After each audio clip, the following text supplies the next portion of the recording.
हरियाणा में जब से चुनाव का ऐलान हुआ है तभी से अमित शाह हैरान दिखाई दे रहे हैं। पहली बार बीजेपी के अंदर ऐसा दिख रहा है कि शाह को चुनौती मिल रही है। गृह मंत्री अमित शाह जिन चेहरों को बीजेपी से दूर रखने की कोशिश कर रहे थे वो बीजेपी में शामिल हो गए और हद तो तब हो गई जब बीजेपी ने उन्हें विधानसभा चुनाव के लिए उम्मीदवार भी बना दिया।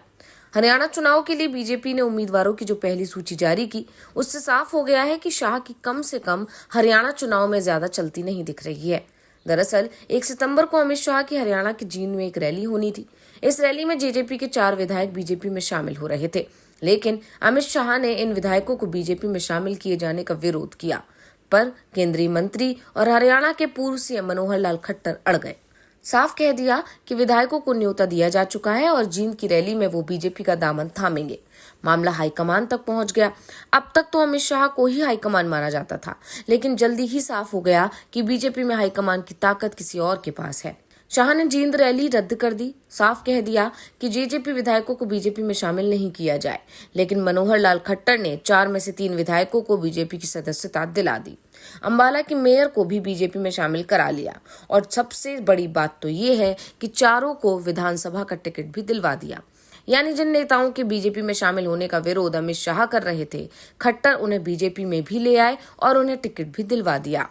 4 दिन पहले बीजेपी में शामिल हुई अंबाला की मेयर शक्ति रानी शर्मा को कालका से उम्मीदवार बनाया गया है। जेजेपी विधायक देवेंद्र बबली, राजकुमार गौतम और अनूप धानक तीनों को ही टिकट दे दिया गया है। इसके साथ ही हरियाणा लोकहित पार्टी हलोपा के गोपाल कांडा को सिरसा सीट देने की तैयारी कर ली गई है, क्योंकि बीजेपी ने सिरसा सीट से उम्मीदवार नहीं उतारा है। गोपाल कांडा 2019 में सिरसा से ही जीते थे।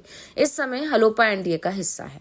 हरियाणा के सीएम नायब सिंह सैनी कह चुके हैं कि विधानसभा चुनाव कांडा के साथ मिलकर लड़ा जा सकता है, लेकिन ये भी कहा जा रहा है कि अमित शाह गोपाल कांडा की पार्टी के साथ गठबंधन को तैयार नहीं थे। साफ है, हरियाणा विधानसभा चुनाव में अमित शाह की ज्यादा नहीं चली है।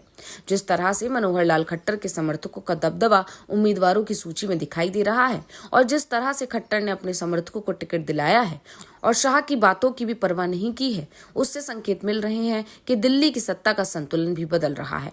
अब बीजेपी के अंदर कई नए खेमे बनते दिखाई दे रहे हैं। वैसे एक नया खेमा नवंबर-दिसंबर में बनने के संकेत तो पहले से ही मिल रहे हैं, क्योंकि इसी साल बीजेपी को नया अध्यक्ष मिलने वाला है और अगर अध्यक्ष आरएसएस की पसंद का हुआ तो फिर पार्टी में एक नया खेमा तैयार होगा। साथ ही अमित शाह के लिए भी बड़ी मुश्किल खड़ी हो जाएगी, क्योंकि अभी पार्टी अध्यक्ष भले ही जेपी नड्डा हूं, लेकिन संगठन के मामले में बड़े फैसलों पर अमित शाह की ही छाप दिखाई देती है। वैसे भी नड्डा का कार्यकाल तो पहले ही समाप्त हो चुका है और उनका हटना तय माना जा रहा है, लेकिन नया अध्यक्ष कौन होगा ये शाह का कद भी तय करेगा।